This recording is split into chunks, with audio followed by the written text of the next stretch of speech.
Hey Stub Clubbers, welcome back. I'm Jennifer. I'm Julia. And we are back for the final Mighty Ducks movie, D3, The Mighty Ducks.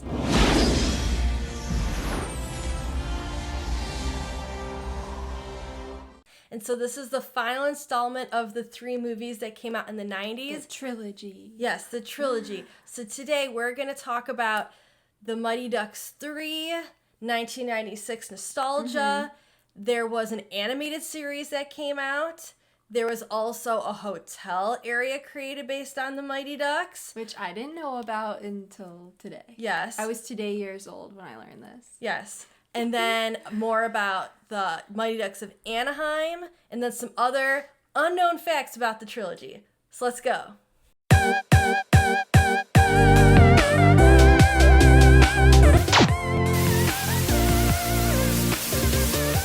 Today we're going to be talking about The Mighty Ducks 3, most well known as D3, The Mighty Ducks. The Mighty Ducks 3 came out on October 4th, 1996.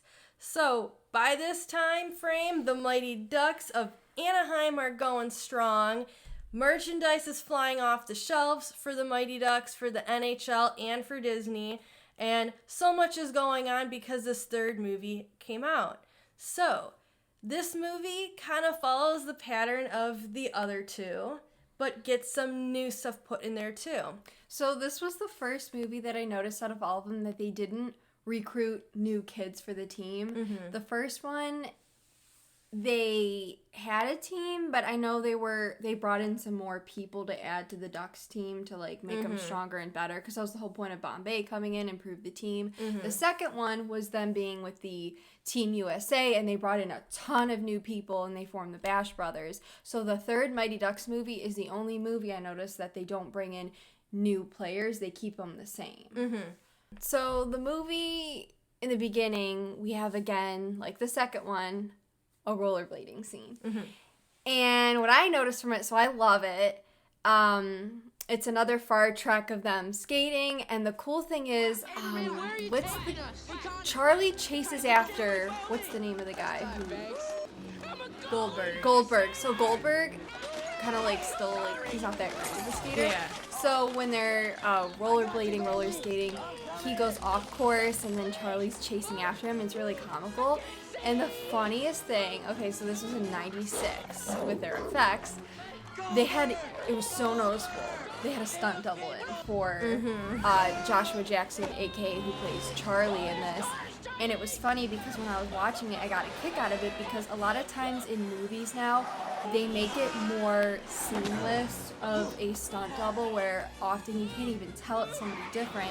But in this, it was funny because he was jumping over cars, like chasing after Goldberg, and you could tell it was a whole different person. They're like an older, taller guy. And so I was like going through, like pausing on, because it was on Disney Plus. Yeah. And so I was like, pause, because I really wanted to try to see it. And I went on YouTube. It was just funny because, you know, it was really noticeable for being in the 90s. But that's another fun rollerblading scene in there. I love that scene. It's like the best. They go to a prep school. They get offered scholarships because of the success of the Ducks team. But Coach Bombay is no longer the coach. We now have Coach Ted Orion. And Charlie was very, very disappointed when the news broke to him, because Bombay's been like a dad to him and brought hockey even more into his life. And hockey was just so important. And Bombay is so important to what makes the Ducks the Ducks. So there's a scene at the beginning of the movie where Charlie gets all upset that, you know, their coach that made them who they are is, not going to be there for them. You could tell that Joshua Jackson in this has aged a lot. Yes. Since the second one. It's a huge difference. His voice, basically when they say they crack, and now he sounds like a man. And it's now closer to when Dawson's Creek started, when Joshua Jackson takes on the role of Pacey Witter. Hi. We're the Ducks.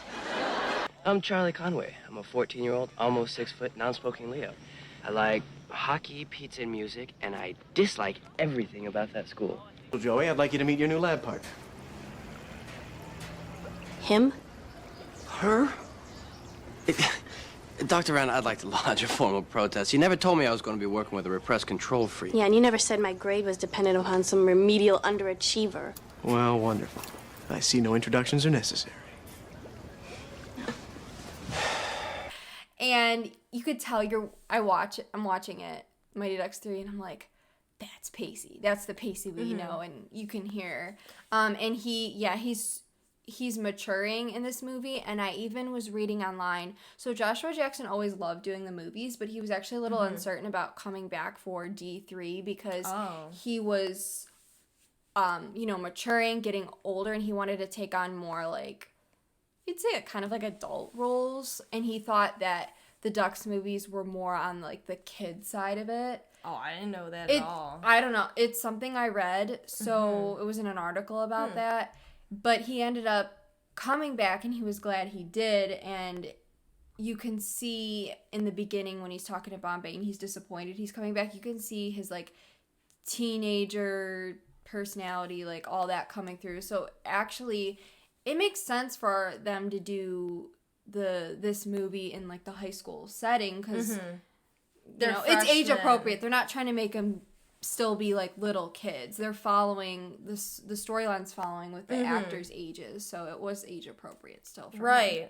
Because for this, they are going to be the junior varsity team as freshmen, and then you've got the varsity hockey team. So you've got these two teams at the school that are really butting heads, and the varsity team's like, oh well, they're bringing the Ducks in here, and there's that type of a thing, but also just because of the varsity versus junior varsity, you've got all of the other crap that comes with it. So what you will find is that a pattern repeats from the second movie. In the third one, you have the Mighty Ducks that are basically getting stripped of their team name, their actual, uniforms, everything, to be a whole different team. So they don't have their jerseys or anything anymore. They're playing at Eden Hall Prep. And what is their names? They're now the Warriors. Yes, so they are the Warriors. So, you got them wearing those uniforms, and it's not until the end again where that pattern happens of the movie where then they call themselves the Ducks to, give them motivation, and they put the jerseys on from the second movie.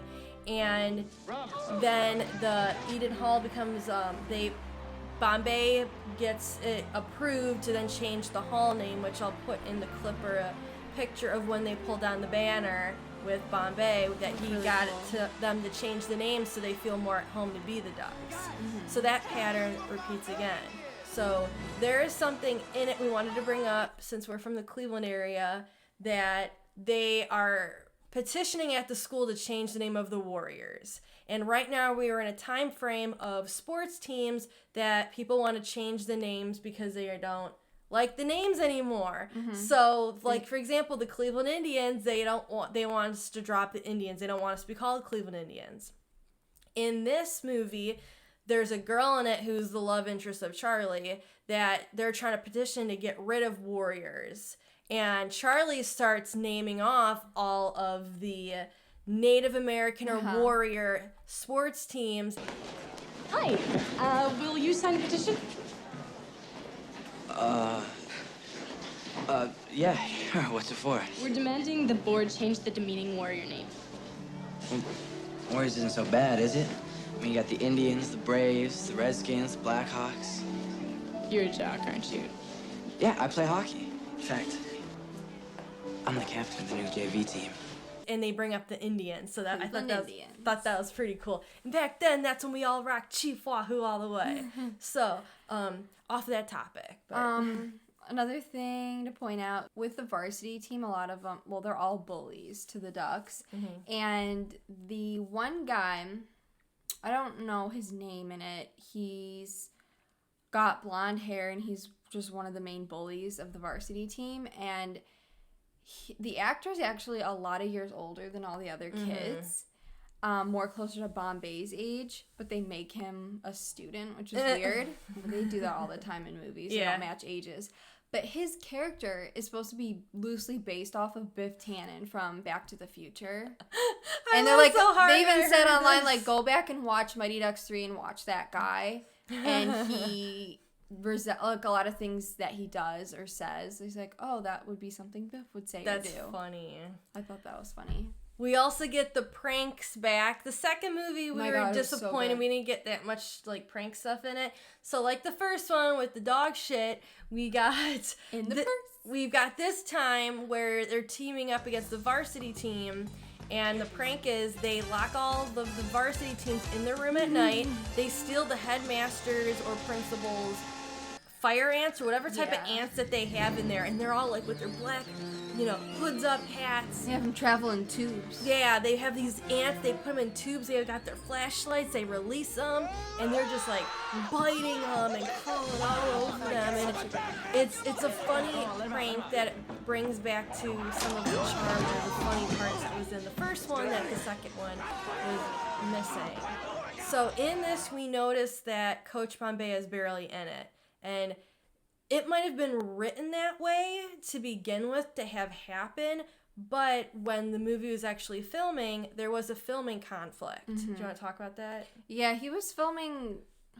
Emilio Esteves was filming like something like War from Home, or I believe. I'm not absolutely positive, but he was filming something else, so his availability was very limited. So... whether they wrote it to reflect, hey, Emilio Esteves isn't going to be available as much, so we're just going to limit his character, or they already had this storyline in mind and didn't need him to be in that much of the movie. But it still felt like, he still popped up enough because he was in it in the beginning, and then in the middle when they want to try to strip all of the Ducks of their scholarships, which was really dumb. He came in and played lawyer and was like, no, I can't do this. And he came in and made the school just keep the scholarships and keep them in school. So, I mean, he popped up enough in it. If it was one of those things where he was never in it, I always hate when movies do this. So I'm reminded of the Santa Claus. When... you have 3 movies there, and you always had Charlie in all of them. He was the main kid. And in the third one, he's not in it besides, like, this really, really short cameo at the end. Oh, that was stupid. Like, very brief in the movie.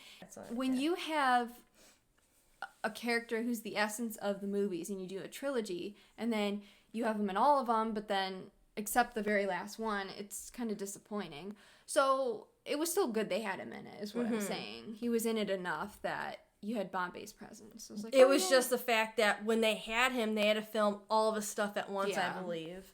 So that was a fact about that part. Also, Gordon Bombay, they named his character after alcohol. It was like 2 different drinks or something. Gordon and Bombay, they put it together. Gordon Bombay. Fun fact. So now we're going to get into talking about 1996 nostalgia, just like we've done in all the other ones, because we just don't want to talk about the synopsis of the film and our opinion the whole time. So we want to stick in some stuff that also puts in context of when it came out. So what are some movies that came out in 1996? So we have the 101 Dalmatians Live Action. So good. Yeah, one of my favorites. Fly Away Home, which you loved as a kid with all the little duckies and birds. Yeah. I was obsessed with it. I really liked that one. It's so good. I believe Homeward Bound II came out. Another good one. Hunchback of Notre Dame. Oh. Was 96. Okay. That's all I can think of right now. I think Scream came out in 96. Okay. Yeah, I remember you brought that up. Yeah. And so also in 1996... we have something else that's on TV. Well, that's on ABC. We have Home Improvement. I want to talk about you and Angela. Dad, there's nothing to talk about. I want to talk about sex for a minute. Dad, I don't want to. I want you to listen to me. Listen up, okay, please? Listen up. Sex is, it's like a car. The best idea is to keep the car in the garage for a long, long, long time. And then somewhere in the future, the distant future, when that garage door opens, you gotta think car cover.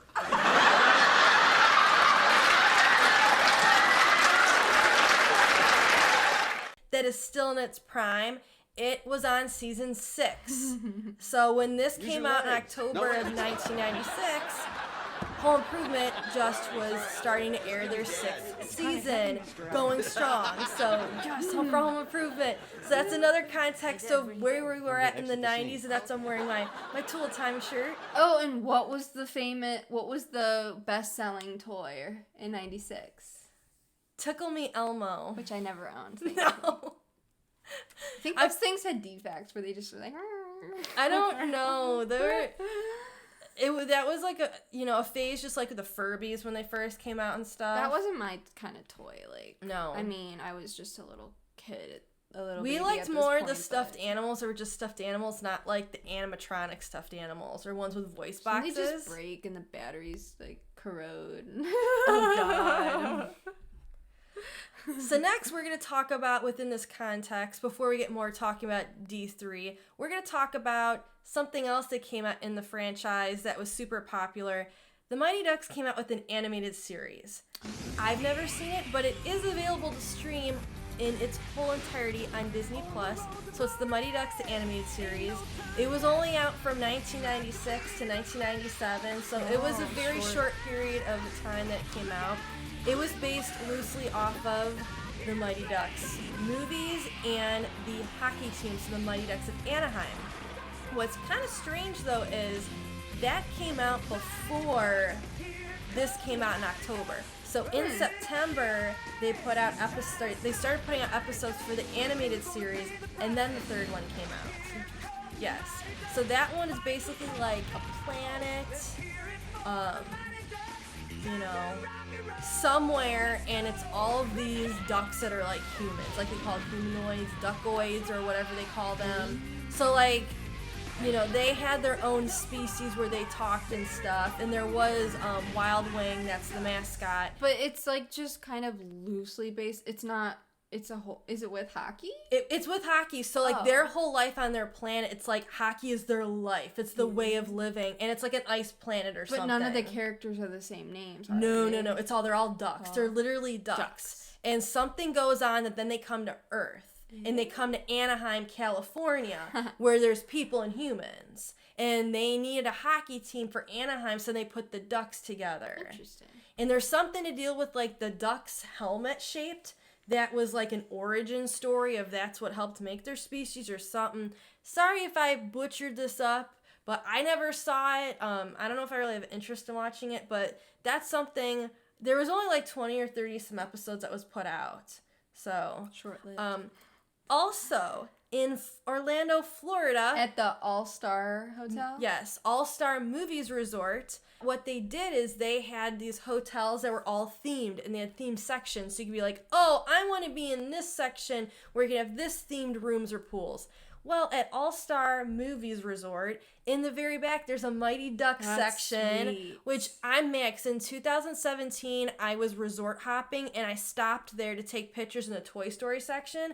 We never went, and the Love Bug section with Herbie, but we never went in the back with, Mighty Ducks. So there's a Mighty Ducks pool.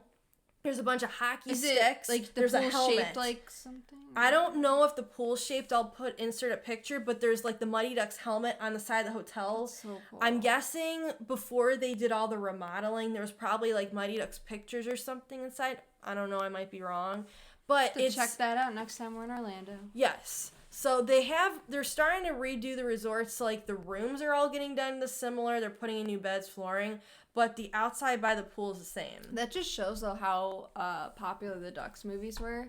That Orlando had one of their Disney resorts, themed. Yes. The Ducks, the Mighty Ducks. Okay, so we're going to now go to talking about the Mighty Ducks of Anaheim. And for the 1995 and 1996 season, they put out a third jersey, which was only worn in a couple of games.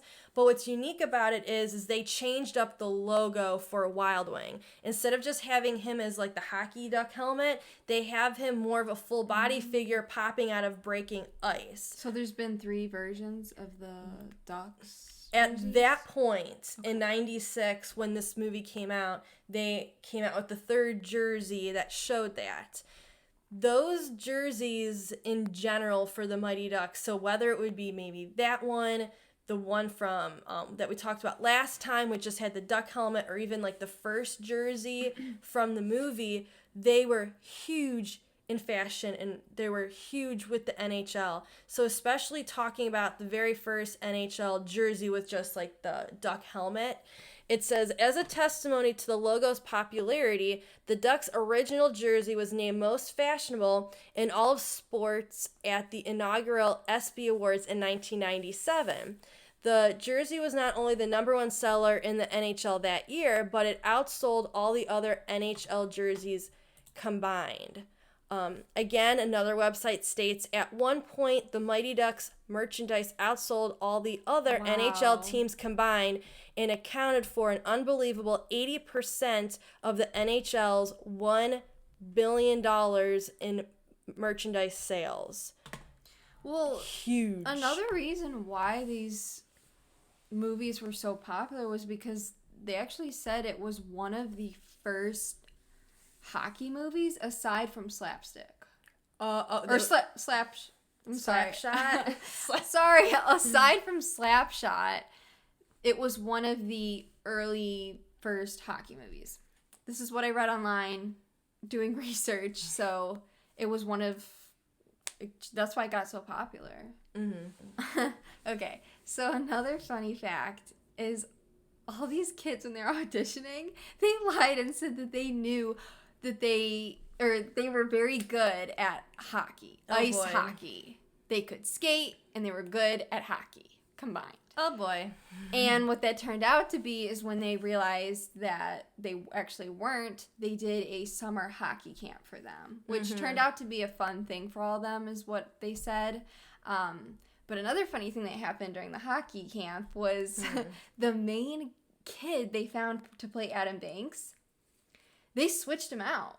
So the kid who played it now is different from who they originally had. They said during the actual hockey camp training, the original kid had an ego and he was snobby and he bullied the other kids. They warned him and they said, if you keep this up, you're out. And he continued it out, and they brought in a new kid to play Adam Banks. So we would have had a whole different Adam Banks here if it weren't for that happening. But he was some really snobby kid, and they said, snobby kids, you're not gonna have friends and you're not gonna have stardom. That's what they told him, the producers. Crap. Well, something also interesting is you'll notice that Jesse is not in the third one. And so there's rumors that the actor who played Jesse and the actor Kenan Thompson were not getting along on set, or I don't know if it was... I don't know if they didn't get along or someone was bullying someone, because Kenan Thompson, I feel so stupid. We didn't even bring him up in the second video. When he came in as, a kid off the street that was joking around in the stands and yelling at them like, you guys suck. Or probably not that, but he was like mocking them and shouting. And then when they played street hockey with their rollerblades, they saw that he could do this special shot to get a goal, and when Adam Banks is injured and can't play, they bring him in the second one in the Olympics. So that's how Kenan Thompson was in it, and then in the third one he came to the actual academy with them. And anyone else from around the United States that was part of Team USA in the second one came on scholarship for the third one. Yeah. Yes. And a sneak peek, which I don't know at what point this is coming out, like on YouTube, but on the 6th episode of the Mighty Ducks Game Changers, we're getting some original cast back. That's exciting. Yes, so we're getting some original cast back to come in for episode 6 of the Mighty Ducks Game Changers. That's pretty cool. We'll also talk about that in another video of our initial review so far, probably of halfway of how Mighty Ducks Game Changers has been. So far, sneak peek, all I can say is it's so good. Yes. Sometimes when they do, it's not a remake, but when they bring something back of a show that was a show or movie that they created years ago, like and when they did Fuller House, right? And they redo something with it. You always hope that it's going to be good and it's not gonna kind of suck. Yeah, but Mighty Ducks Game Changers is so good. So I'm super excited to see a lot of the old cast members from the Mighty Ducks movies. You know, we haven't seen them since the D3, so it's going to be cool to see them again. So what Julia's idea was for the plan to talk about Mighty Ducks Game Changers. When it's done, talk about it. Yeah, because they're like 30, I'd say around 30 minute episodes, so it's not really worth doing a review after each episode. It all comes together. Plus, if you've been watching, every week we've been putting out an episode for The Falcon and the Winter Soldier, and that would have been a lot if every week we were doing a review for Falcon and Winter Soldier, doing that with everyone, editing, putting that out, and also doing this at the same time. When we've got other stuff going on in our life, we couldn't do that. Okay, so how do we rate the movies? So going like my favorite to least favorite? Yes. My favorite is going to be the first Mighty Ducks. No, I'm going to put in, that's next in line, I would say D3. I knew it. The Mighty Ducks 3, and then in last place is the Mighty Ducks 2. So, Mighty Ducks 3, and then Mighty Ducks 2. That's my favorite to least favorite. Any real reasoning behind it? I feel like I can watch Mighty Ducks 1 and 3 a lot more than Mighty Ducks 2. Interesting. There are people online who've complained about Mighty Ducks 2.